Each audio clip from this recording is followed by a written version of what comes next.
Quines són les causes de l'autisme?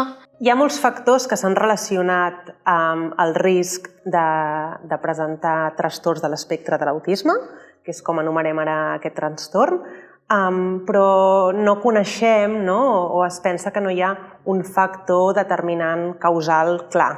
De fet, aquests factors de risc són múltiples, inclouen tant aspectes genètics com ambientals. Pel que fa als factors genètics, sí que és cert que hi ha alguns trastorns que s'associen amb mutacions genètiques que afecten a un sol gen, però això passa només entre un 1 i un 2% de les persones amb TEA. Tota la resta de persones que presenten aquest TEA presentaran característiques genètiques diferents.